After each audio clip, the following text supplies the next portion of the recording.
What is going what is going on, my friends? This is Dave Sharpe. Welcome to Wake Up Legendary. It is November 18th, 2024, and I know that only because yesterday, my dear friends, was my birthday, November 17th. It was a day to remember, a very special day. It was made very special, and I'm feeling so happy, feeling so grateful.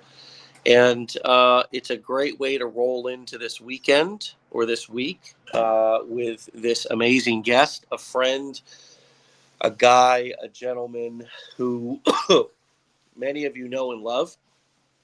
I certainly know and love him. Have watched him, grow in this business, in this industry, and really execute on these core four business models that we teach here at Legendary. Pretty awesomely, pretty masterfully. And he's, of course, always learning and growing. That's what we love about him. With that being said, please help me welcome back to the show for, I believe, the sixth time, my Lord, Sean Sarantos. What's up, brother? Good morning. And I'm going to say happy birthday to you because I'm sure everyone in the comments is saying happy birthday to you. So to be 25 again, I know, brother. It's a beautiful thing. It feels great. I'm actually aging in reverse. I'm cracking codes over here. Don't be fooled by all the gray.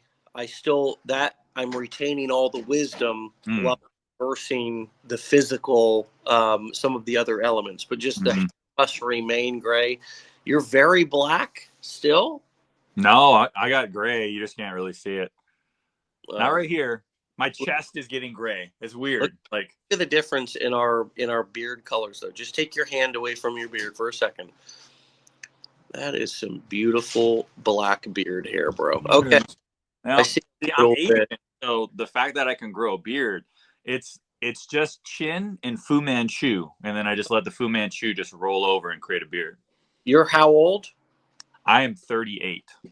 Okay, well, that's weird being 25, you being 38, that our beard colors are what they are, but sometimes some of us get gray a lot earlier than others. I got Jackie Chan syndrome. I'm just aging in reverse like you. Huh? All right, my friends. Well, thank you. It really was my birthday yesterday. I turned 41, and it was great. It was great, and I'm happy to have another opportunity to take another trip around the world. I want to thank everybody, especially these people who I have listed. No, this is not a Grammy or anything, but let's talk about you, brother. A lot of people know your story, and they've heard, and many of them follow you, and you've been kind of doing this now consistently, which is awesome.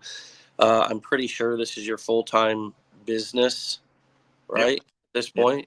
So you're doing it full time and have been doing it full time for how long? Because I feel remember there was a time where there was a job.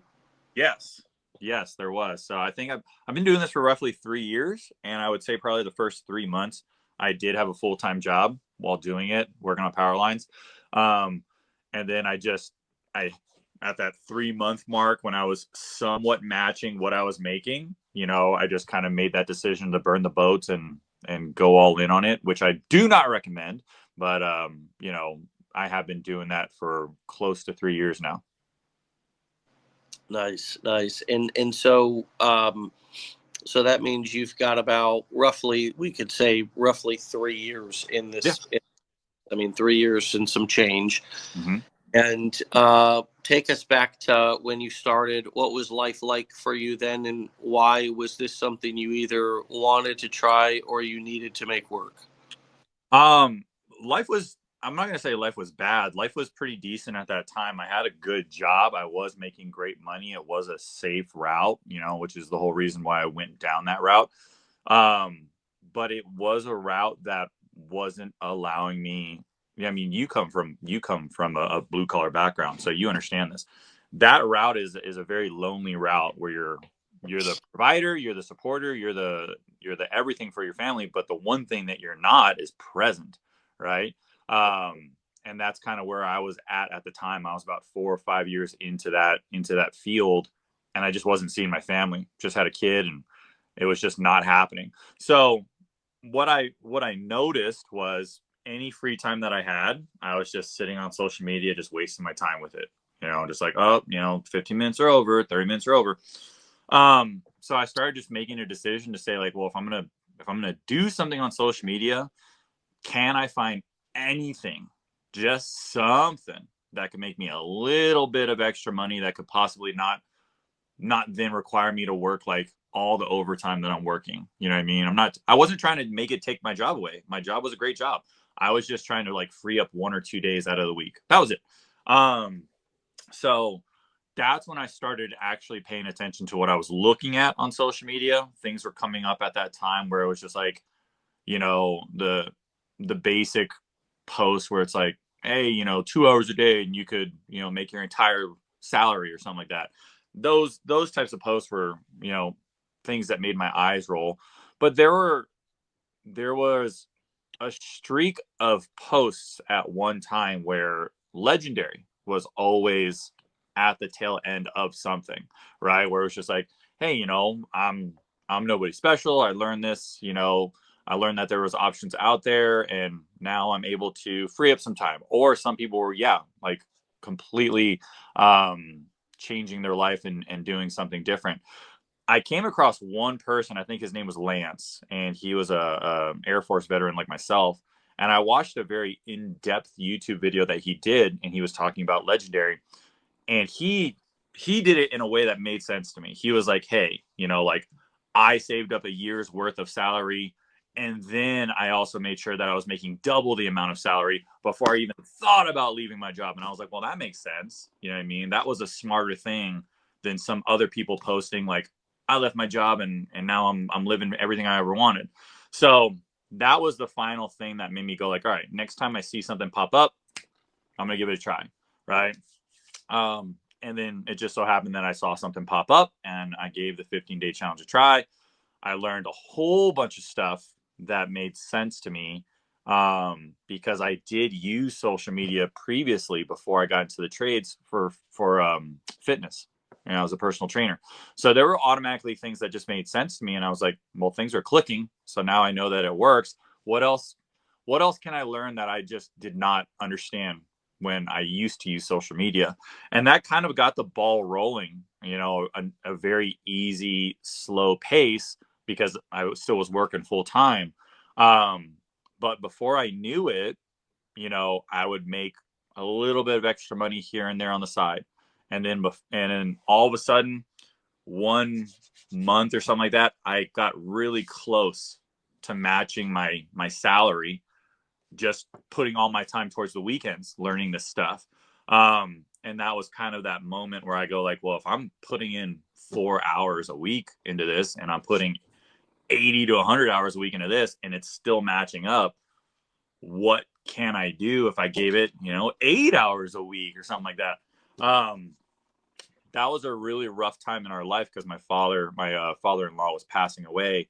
And that was kind of the final straw that gave me that push, because talking to my father-in-law, he was very much in the, I wish I would have took more chances, that sort of deal. And that kind of was just like, all right, I'm going to give it a go. I'm going to give it a chance. I'm going to give it all, right? And I quit my job and burned the boats, like really burned the boats, made sure I couldn't go back, and then from there, it was just like, hey, you're in it now. Got to figure it out. And it's been a crazy, crazy ride, but I absolutely have loved it. I'm learning something every single day. I was writing something out when I was talking to Joanne before this, because I'm always trying to learn something and test something out. Because social media is changing every single day. So things that were really, really good last week can be dead this week, and you always got to be able to explain the new thing. So I love it. That's kind of how it's been for the past 3 years, where I just get to help out as many people as possible.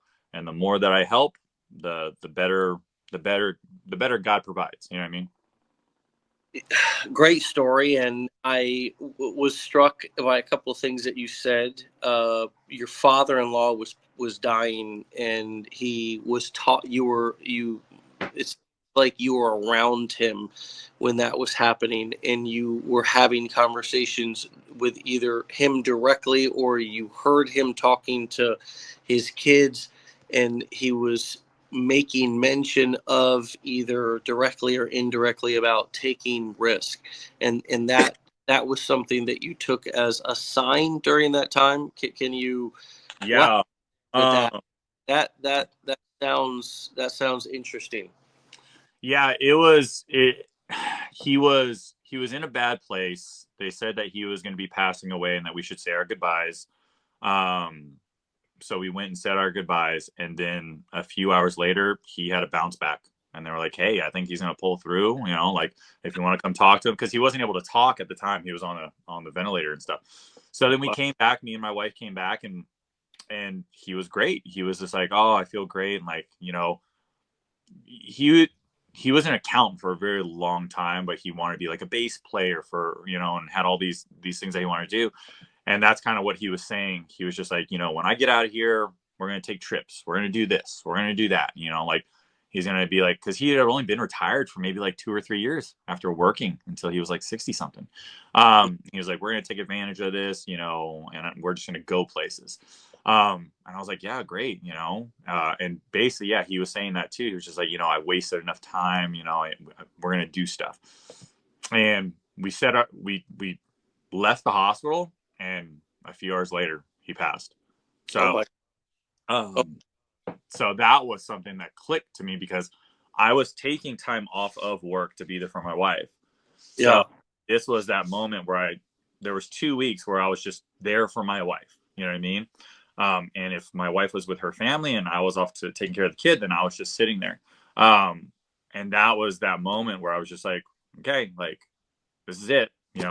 Let's see what I can do in these last few days that I'm taking off of work and being there for the wife. Let's see if that free time in between, I'm going to really, really try to understand this stuff.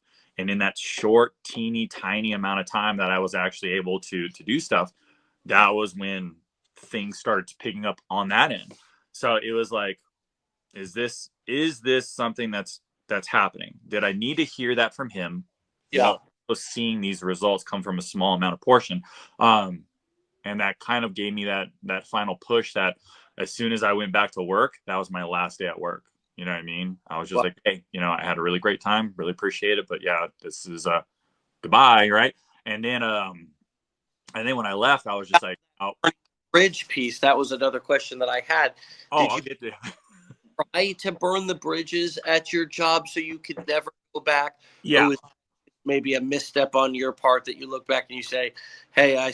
But in a way, there was a gift inside of that curse. Like, say more about Yeah. that situation. So I left on good terms. And then when I left on good terms, and this is why I say I don't recommend anything that I'm talking about at the time. Um, Leaving on good terms was also me possibly leaving a safety net, right? And I was just like, I kept on thinking about that in the back of my head, which was like, hey, if this doesn't work out, I can always go back to this, and I was already saying that before I even tried. So I was just like, no, well, like I'm setting myself up. Um, so I had issues with some people from work, you know what I mean, with certain guys. And I forgot some tools. So I went back, and then I let those issues be known before I left. You know what I mean? And that was kind of my deal, which was like, I went back and I said my piece, right, to the people that I felt were abusing their power at the time. Um, and that was really not what they wanted to hear. So that was when I really kind of burned the bridges and was like, you know what, I'm going to leave on my terms, not on good terms. I'm going to leave on my terms. And if people don't like that, then people don't like that, and we'll see how it goes. And it didn't go well for them, at least. So needless to say, that was me making sure that I absolutely burned the bridges and made sure that there wasn't a way to come back when it came to that specific position with those specific people, right? Yeah. And I wanted to make sure that if I was going to give myself any kind of safety net, it was still a hard net to find. I didn't want to be like, oh, yay, and then just like fall right into it. Like, no, like if I'm choosing a hard path, then it has to be a hard path to go back to as well. So that way it doesn't become an easy choice when stuff gets hard. I can't be like, oh, it's so easy, let me just go back here. No, that's going to be hard too. So you better pick your poison here, So that's how I did it. And did you have, as many have heard money gurus like Dave Ramsey say, yeah. you have 6 months of savings at all time, and all these baby steps to financial success. Did you have any other sort of safety nets? Did you have savings at that time? Did you have anything else that would have given you a sense of security as you transitioned, or were you really stepping out, taking a major leap of faith? I was very much stepping out. We probably had maybe 2 months saved up at that time to get us through. And we lived in California at the time. And what we decided to do was when I made that decision, we decided to sell the house, and then go to a different state to at least say, hey, if we sell the house, then we can at least like live off of what we make off the house for a little bit, right? But then that's when the housing market turned as well, so it took a little bit longer than you should have. So that kind of put me in a place too, and like everything that happened exactly how it had to happen, right? If we would have sold the house right then and there, like some people were doing in our neighborhood, then I would have had a cushion again, right? And I would have. I'm not saying I would have, but I easily could have just fallen into this. Well, we have like $200,000 from the house, right? So we're good. I don't really have to put too much effort into this. So it was one of those things where we had a kid and we were pregnant again too. So it was definitely throwing ourselves into that boiler where it was just like, all right, like it's do or die or this stuff. So to say that I was definitely in the cooker at that time, and that's all right. I thrive in that position, but once again, like I do not recommend that when people hear my story. I've said this before in other Wake Up Legendaries. I hate that that's how I thrive. Absolutely Well, hate it, right? how do you think that you got like that? And I do think being able to handle, I do think that raising your ability to deal with stress and frustration is a key element of being successful in business, and just really being a calm, persuasive person that executes and is able to navigate life pretty smoothly. You don't allow things, you can handle a significant amount of frustration. For me, for example, I know that I can handle a significant amount of frustration because not only have I done that in previous things like baseball when I was a young kid, business throughout my young and middle life adulthood, and then I also have small children. Mm-hmm. And I'm going to tell you something. There it is. There's that half row. And that's for me and you. The dads out there that are getting their patience tested every day, right? It's a great indicator of where your ability to be able to handle frustration is. But you can handle pressure and stress. Where do you think you develop that, and how do you think somebody can develop it if maybe they don't recognize that in themselves as a strength? I definitely think I got it from my father. My father was, this is nothing against my mother. I love my mother, obviously. But she did leave us out of the blue at a very young age. And my father was in the military and he was working like 14-hour shifts, and he kind of got thrown into the mix as well. It was like, hey, bye. And then I'm here with two boys that are like 6 and 8, right?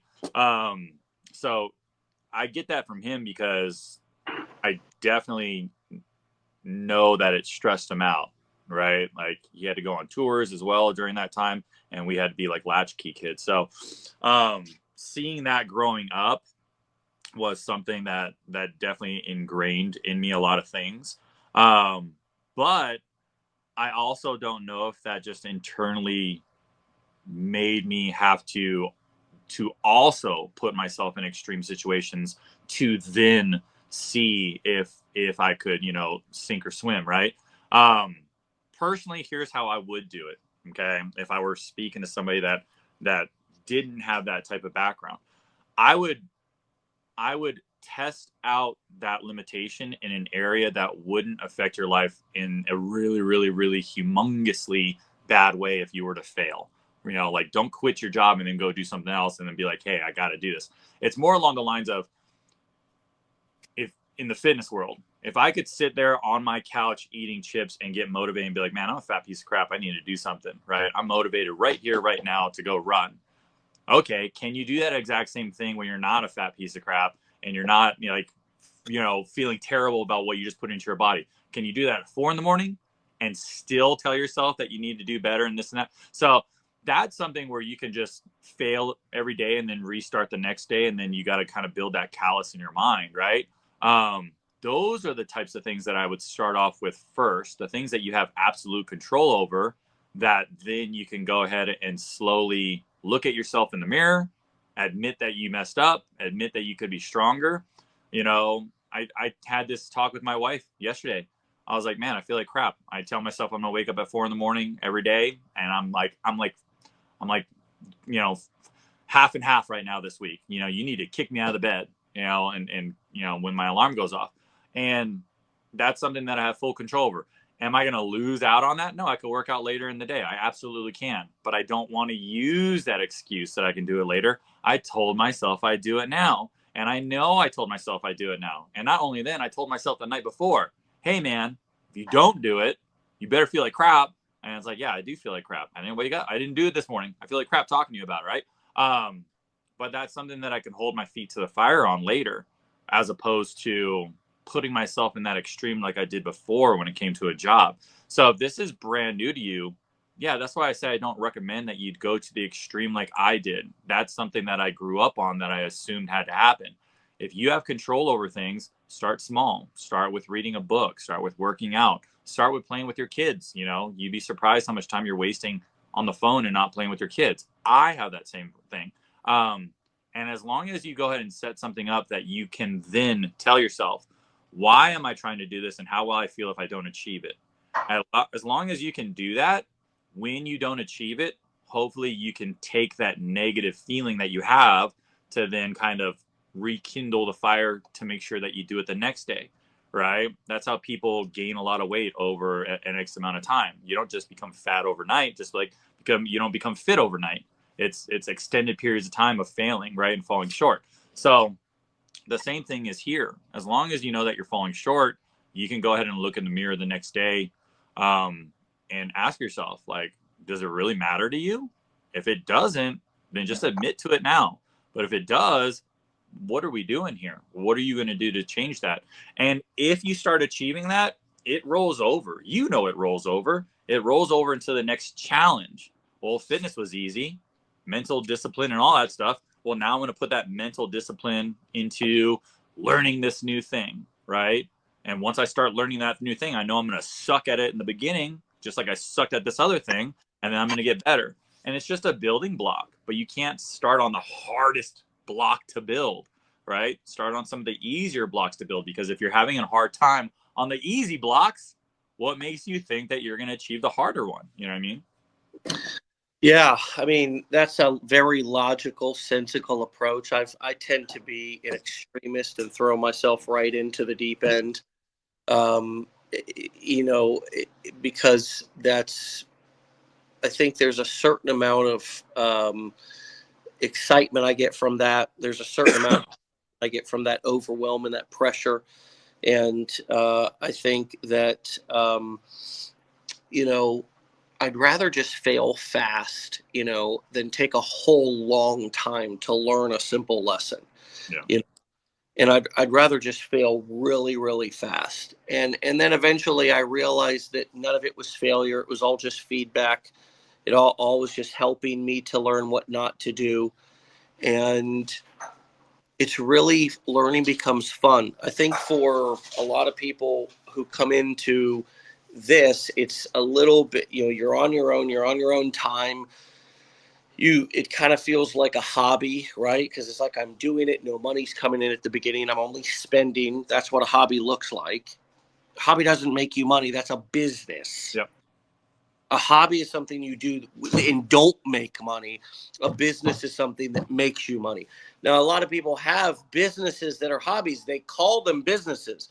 They say, "Oh, I'm in a restaurant business." No, you're not. Your hobby is going to that building and wasting your time. And you see it in sometimes Chef Ramsay, right? The Kitchen Nightmares, where that he went to business and it's $500,000 in debt with no, and he's just like, what the hell are you doing here, right? So no business is a hobby for the most part. All hobbies, or there's a lot of businesses that people try to run as businesses, but are hobbies. And because if it's a business because you're treating it like a business, right? Yep. And so that means that, you got to move fast and you got to break things and you got to be okay with and I think this is a huge thing.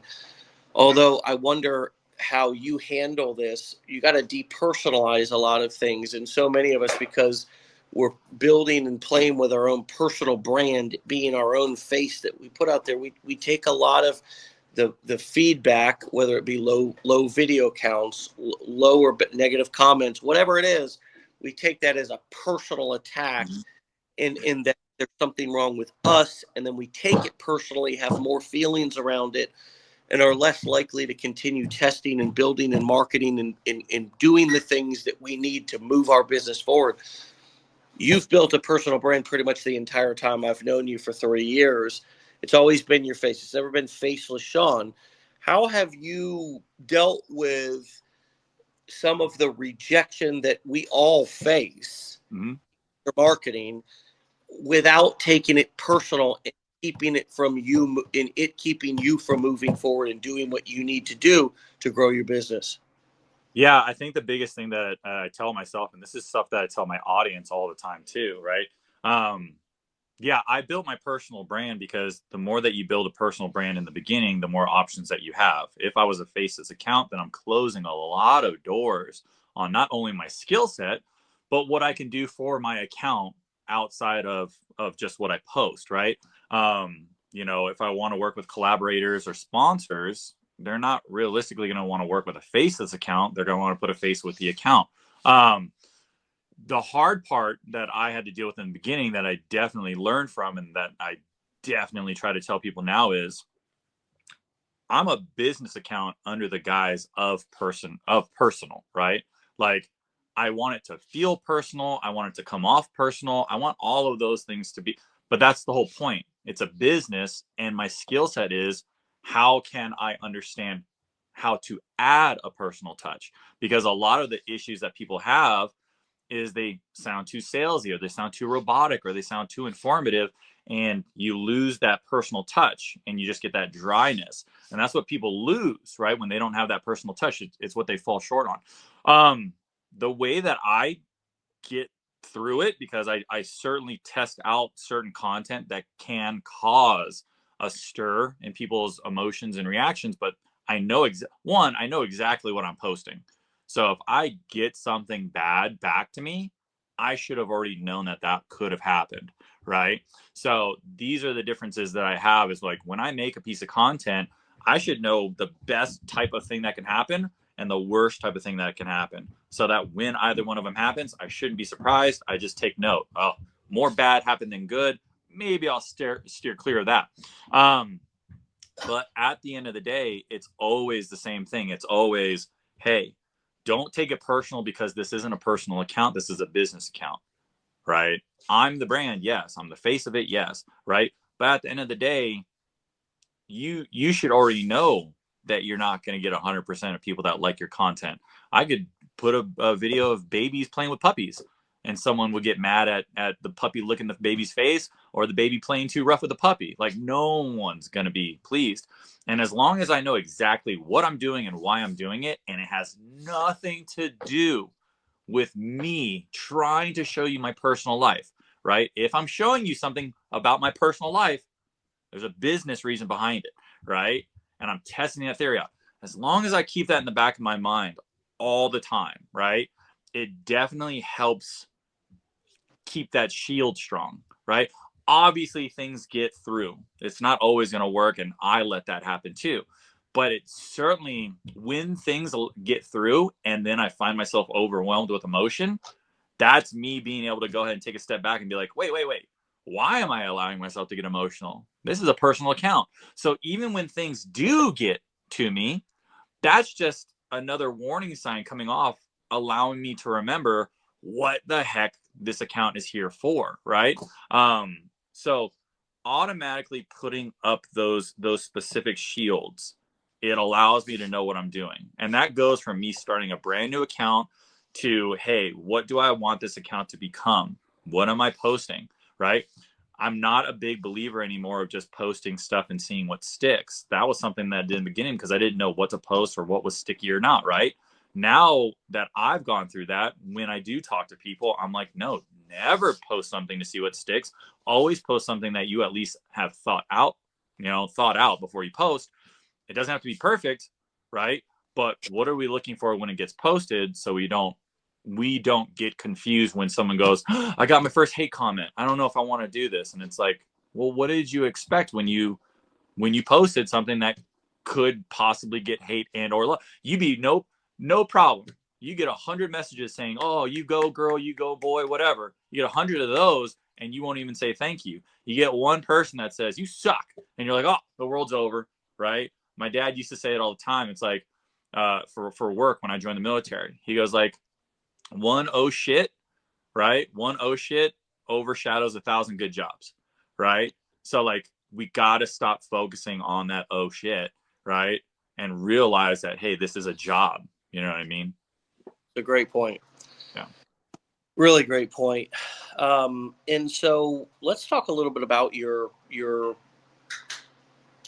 learning lessons and how at the beginning you would throw more spaghetti at the wall, but now you have more of an idea of what you are posting, who you are targeting, and what some of those potential reactions could be. You know, somebody came through the comment section earlier and said, "Oh, I see him on Facebook. He's so hilarious."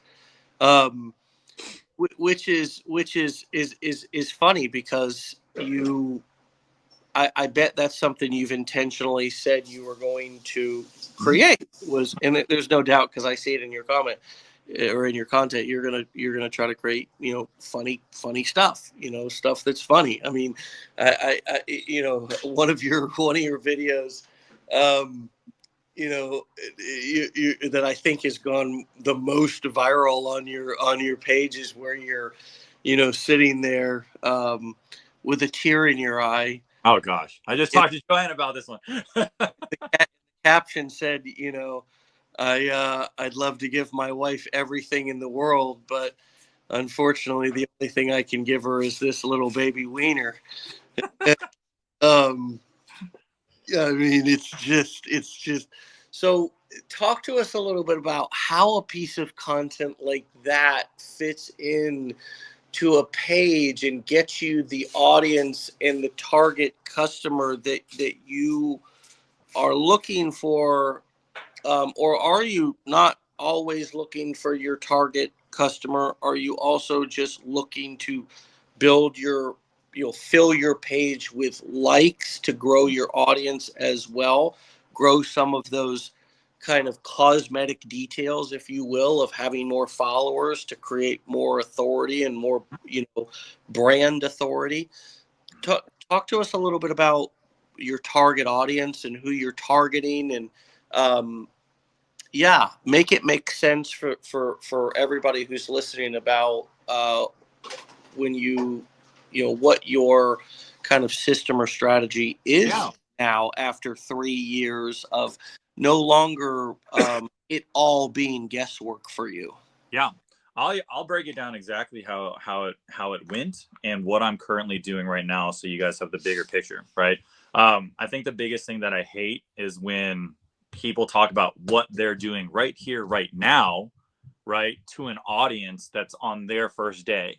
So I'm not going to tell you on what I'm doing on year 3 and expect you to jump in on my year 3 when you're on day 1, right? I don't want you guys to be confused and be like, well, I'm doing what Sean is doing. No, you're doing what Sean's doing 3 years, down the road, not what he did at the beginning. So what I did at the beginning was I was very much in the make money online, understanding what the heck it was. I niched down. I was very hard on it, right? I was trying my best to try to find all the different ways that you can make money online in that world, right? So that's what I was trying to learn first and foremost, because I was brand new to all of it. So my entire account in the very beginning, if you scroll down on my 3,000 posts, you're going to be able to visually see exactly what I'm talking about. Everything that I'm talking about right now, you can literally see it after I'm said and done, right? In the beginning, I was all MMO because I didn't understand MMO. I didn't understand all the different ways that you can make money online. So basically, all of my content was showing you all the different ways that you can make money online. And how I could get better at presenting these ways, right? Do I do talking? Do I do joking? Do I do dancing? Do I do, pain points? Do I do all this stuff? And it was me trying to find a pattern of what worked with that specific type of content. Now, after I had success in that, right, I took what I learned in that, and then I said, okay, I want to take the skill set that I learned in presentation and present something else, which is now, well, what skill sets can you learn, right, online? I don't want to just say ways to make money online. Now I want to go ahead and showcase skill sets online that could make money. So copywriting, understanding trending music, social media management, things like that. So the second phase that I went into was took what I learned from phase one, use it in a different niche, right? So now a content creator type of niche, right? And then see if I couldn't then help people understand, instead of just saying Shopify will pay you, now start explaining the skills that you would use on Shopify that could pay you, right? Or else people are just going to sign up for Shopify and expect to make money. Well, now it's like, no, if you were to use Shopify, what skills would help you get paid? So now I was focusing on that for a while, right? And I had a good long while where that was going great. But even that still kind of pigeonholed me into an area of I can only talk to very specific people on the internet right now. I can only talk to people that are definitely using social media right here, right now for this specific reason. And it slowly allowed me to add a personal touch because now I could start becoming an authority, right? I've had success in certain areas. I could speak from an authoritative different standpoint, but it also still didn't allow me to add that personal touch, right? It was like I wanted to kind of like emulate like a Kobe type of reference. Was like Kobe is known for being this really, really hardcore basketball player, but also he's very much on the personal side. He's a dad, he's this, he's that, right?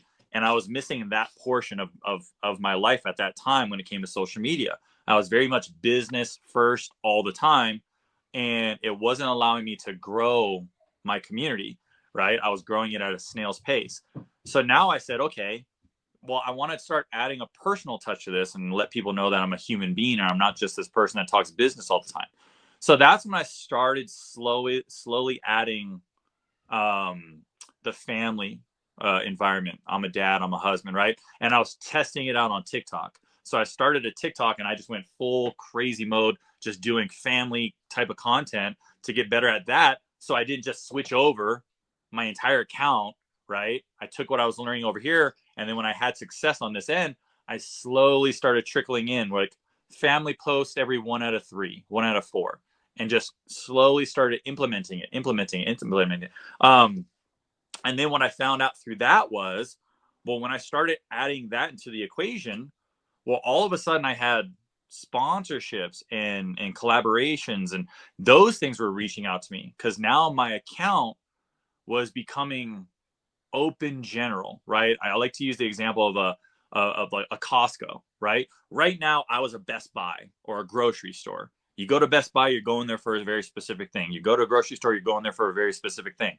You go to Costco, I don't know what the heck you're going there for, right? I say it all the time. You can go there for groceries, pants, a pergola, a cruise, whatever. And I wanted to start becoming a Costco where it was just like, hey, I want to open it up for skill set. I want to know for sponsorships, collaborations, everything, right?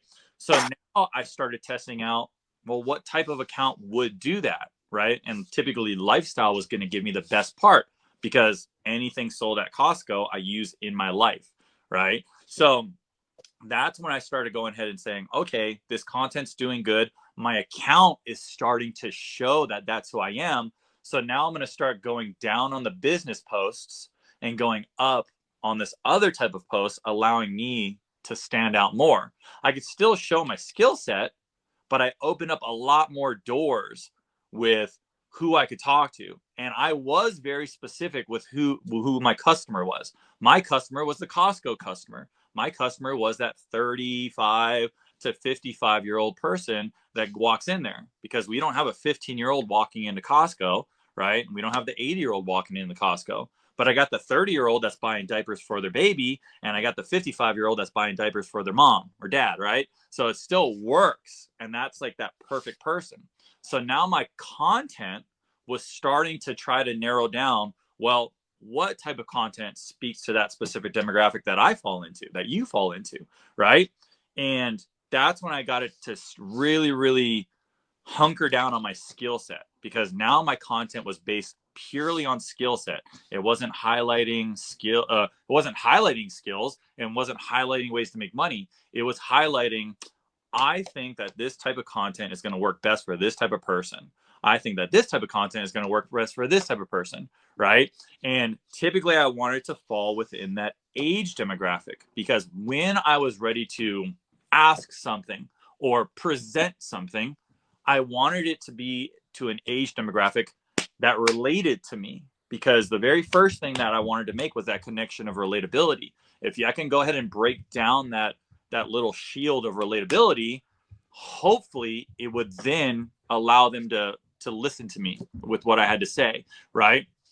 And I had to be able to do that through showing up on my account every day, because if I would have done the exact same content that I'm doing now and never showed my face, no one's going to trust me. I would gain 500,000 followers, and on that 500,000 followers, all of a sudden I show my face and I'm like, hey guys, this is my face, trust me. And they'd be like, I've never seen you before, right? So these were all specific things to get to where I'm at right now, which is I create content that I am literally testing out and saying, notice that you said humor. Well, it didn't start off as humor. It started off as really, really kind of like gut-wrenching content where the person would be like, man, I'm really sad. I want to see my kid. I missed his birthday. And it was kind of like, wee, right? And then every so often I was like, I throw in a joke. I threw in a joke in there one time. It was a Nickelback joke. And that was like my very first viral video. And I'm like, huh? Like Nickelback. But it had to deal with nostalgia. And the only people that understood Nickelback the way that I understood Nickelback was people my age. So then I started finding that pattern, going like, oh, well, maybe I'll throw this in every so often. And then what I found out was, hey, you know what? You know what type of content typically does really, really well? It's relatable content. But humorous relatable content does way better than emotional relatable content. So the only reason I do more humor right now isn't because I love humor, right? It's because my skill set has taught me I have a better chance at getting more engagement, getting more likes, getting more follows, and it opens up the array of content that I can talk to that specific demographic, because I might find a 35-year-old that doesn't have a child, that isn't married, right? Where this type of content, the emotional type of content, has to talk to the person that's my age that has a child or is married. So Yeah. was consistently finding all these things. I want to say that it seems like the more complicated the strategy, the simpler the content. And your content literally reuses the same or similar pieces of B-roll over and over again that you probably have just on your phone, where others are recording a 30-second talking head video 50 times and are frustrated and never post it because they don't like it. How has your content, in your own words, gotten more simpler even as your strategy has become more complicated? Yeah. And so if the strategy becomes complicated, I want it to be complicated in the areas that it needs to be complicated in, right?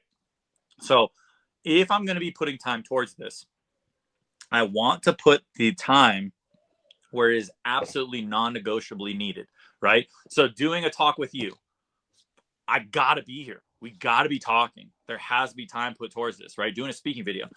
Anytime that I can find a way to simplify content, reusing B-roll stuff, right? Even repurposing the words on the screen, right? That helps too. So I might use something that I posted 2 weeks ago, put those exact same words on a different B-roll, right? That still follows the same standards. So I'm freeing up all this time. And on the surface, it might seem complicated, but realistically, the only time it's ever complicated is on step one. Once you understand exactly what you're doing, it becomes so much easier. I can make a piece of content in 5 minutes. In fact, I think I made a piece of content in 5 minutes right before I jumped on the call with you, right? But that was an old B-roll with an old piece of content that I probably did like 4 months ago, right? Because the thing that we have to get into our minds, and this is the problem, right, that you just laid out. I continuously feel like people think that they need to make brand new content in a brand new way, because if they make the exact same content, their followers are going to be like, why are you repeating the same thing? Right? When realistically, especially if you only have like 100 followers or 20 followers, like, it doesn't matter if you have 20 million followers. Our goal when we create content is to get as many eyes on it as possible. So every time we make a post, we're trying to get followers and everyone else in the world to watch it. So it doesn't matter. That's why if I sing a really, really good song and people love that song, I'm not going to sing it once. I'm going to sing it until people are tired of it. Right? Well, and that's the beauty of recording something, is that you record it and it gets played millions of times. That's the leverage that we have. That's the opportunity that we have. And much like an artist, Mariah Carey's recorded probably hundreds of songs, but the song that I know constantly cranks out probably millions of dollars in royalties to her every year is her Christmas song. Mm-hmm. And it's a great example of how we can do that on a much smaller scale, is what you're explaining.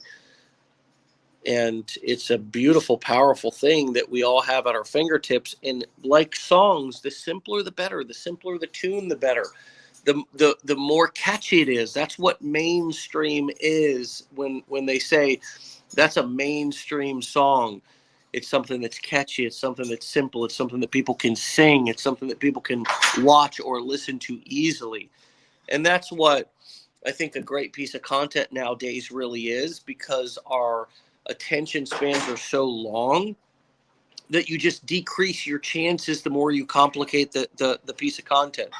That's why even a long form show like this has a format. People know what to expect. That's why they tune into it. Yep. I got Kill Tony comedy show on YouTube. It's got a format. The guy's done 600 episodes or something. Been doing it for 10 years. He's got a format, 2 hours. Comedians put their name in a bucket, and he pulls them out to do a minute on stage, and then he interviews them. It's a format. Mm-hmm. So the longer form stuff, if you're going to get people to watch it, it's got to be engaging. But the short form stuff, the simpler it is to where somebody can, because you got to remember, I mean, if you break it down to how are people using the product, this is how they're using it. Swipe. Yep. So you got to be basically what they're going to do. Watch the thumb. They're going to go and then catch it, right? Mm-hmm. Catch it right there like that. See that catch right there? Mm-hmm. Top little catch. Y'all picking up what I'm putting down? That's what you want them to do, is that little catch. Can I get a hat? That little catch. Let me demo it for you one more time. Hold on a second. Yeah, that little swipe up. Ooh, but then they catch you, right? And they say, that's Sean Sarantos. It's a funny son of a bitch. I like him. He's hilarious. Right? And then that's all it takes, right? First impression. You either are dumb and you suck and they don't want to watch, or whatever. You're just yes or no. It's like swipe culture, dating apps, right? You're nothing but that's all you are. Yep. And that's the kind of society that we live in. So you have to, I guess, keep that in mind when we're creating content too. We can't expect them to put a bunch of complex energy towards figuring out what our content's about, or waiting 15 seconds for us to get to the point, right? Yep. Yeah. Yeah. I love the song because I use song references all the time as analogies, right? And I always tell people the original content that you're trying to create that others are creating is not original at all. It's 99% regurgitated content from a lot of different people, and then that 1% is the originality of what they're doing, right? So like it's like, oh, you want to create a rock song, an original rock song? No, you're not going to create an original rock song because where did rock come from, right? The genre of rock was only created after there was a lot of music that all sounded exactly the same, and then they decided to call it a genre, right? So even when you think that you're creating this original thing, you got to do repetition. You got to go through this stuff and simplify it, because by the time you go through the repetition and simplify it, you're going to realize that the original thing is just 1% you, 1% you, right? And that's why when I say, ooh, I'm going to create a piece of content right now about getting old, right? I'm going to create something about getting old because that's something that we can relate to because you just turned, 25. So we can go ahead and relate to that. But if I'm going to create a piece of content about getting old, I've created so many pieces of content about getting old, I can automatically start realizing, oh, you know what? Some of the best ones were when I started off saying like, hey, I'm at the age where, or I finally reached the age where, or I think I think we can all agree that getting older means, right? And it's repeatable hooks that have worked on some of the best pieces of content. So now I got to go like, all right, I'm good with the beginning. 90% of my stuff is done.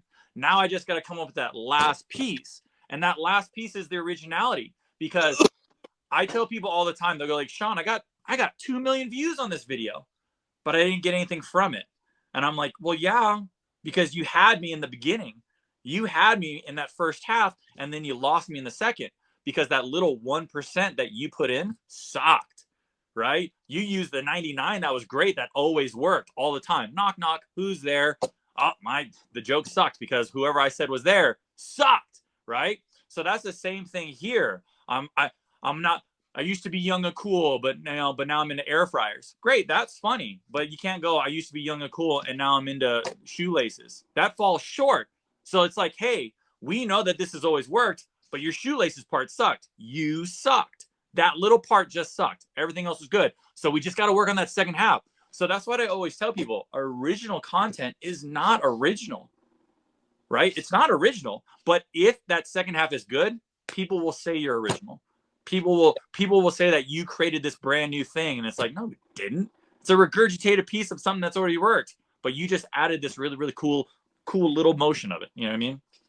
Well, we're all, yeah. I mean, just needing to be original is something that you should just delete from your brain at this point, because there's nothing you're going to do that's really original. But you can put your own spin and flavor, and that can even be as simple as just your own personality. Literally, well, we've seen it work. We know it works. Regurgitating things that literally people. I mean, we have seen people copy videos word for word. Do we recommend that? No. Um, are we the internet police, though? No. Are we the omnipotent, all-knowing ones? Yes, we run an education company, but we're not here to shame anybody or put anybody down. We're all trying to get better. If you want to pursue this entrepreneur thing, we're all trying to get a little bit better every day. And what I can say about watching your journey is you've changed, you have evolved, you've stayed in the pocket long enough, you've stayed here long enough, you started coming through the front door like everybody who's successful has to do. There's no, I didn't call you secretly and say, Sean, I've got a secret for you. I didn't even meet you until you started producing results. You're an affiliate of ours as well as a student. We asked you to come speak at our masterminds. We will probably continue to do that as long as we're all healthy. And you've earned your ability to be able to share now. You've earned that right. People listen to you. You're a respected marketer, teacher, husband, father, friend, brother. And once again, and as always, thank you for your service to our country. Thank you for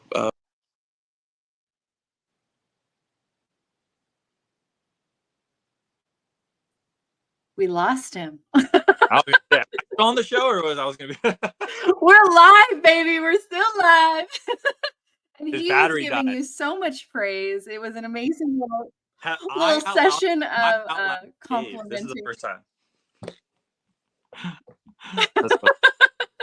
No, that's never happened. When he's on, when I see him land join from his phone, I know we're having internet issues. So Yeah.